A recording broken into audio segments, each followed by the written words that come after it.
How Israeli forces carried out Guardian of the Wall's secret mission to destroy 300 miles of 170 million pounds Hamas terror channels.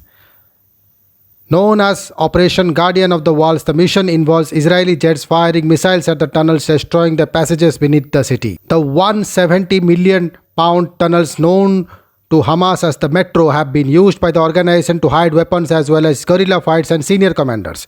The tunnels were reported connected to launch pits where rockets have been fired from towards Israel areas. According to the Times, the tunnels are equipped with a communication network that can withstand bomb attacks and are split into 5 interconnected sections. The plans for Operation Guardians of the Walls have long been planning, with former Major General Herzi Helvi leaving a pile of ideas for his successor following his promotion to the commander of Israel's southern front.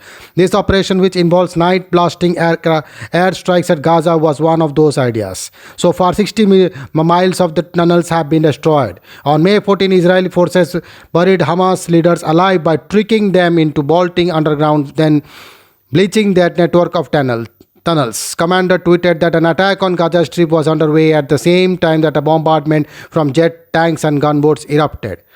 Hamas fighters scurried to grab hidden weapons to prepare for an expected surge of Israeli troops, but the tweet was fake and devastating bunker buster airstrikes then rained down on 150 targets. Scores are believed to have died as tunnels were smashed by 450 missiles in 40 minutes.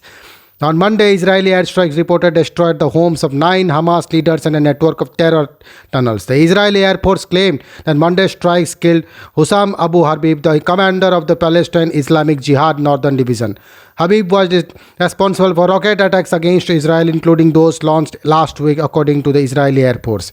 He has been a commander in the PIJ for around 15 years. The IDF shared a video showing the moment they launched a strike on Habib. This tweeted, "This is the moment we have targeted Islamic Jihad Northern Division commander in Gaza, Hussam Abu Habib. As an Islamic Jihad commander for 15 years, he was behind rocket launches, shootings and anti-tank missiles on Israel. He won't be committing any more terrorist attacks." According to reports on airstrikes of the tunnel system in Gaza on Sunday caused civilian houses to collapse, causing unintended civilian casualties. The underground military facility collapsed, causing the foundation of the civilian houses above them to collapse as well, leading to unintended casualties, the Israel military said in a statement.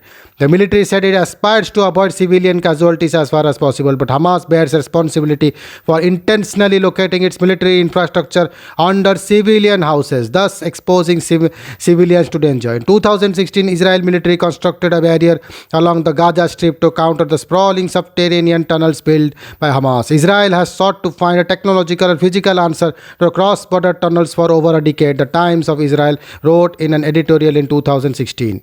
Israel security, though, thought it had adequate intelligence about Gaza. It was in for surprise. It was not just the labyrinth of tunnels discovered, much more extensive than expected, but the stockpiles, thousands of weapons, Russian anti-tank missiles, explosive devices, and large amounts of tranquilizers, handcuffs, syringes, ropes, the tools of capture on a large scale. Some of the tunnels are very big, very deep, big enough to hold vehicles. Thank you.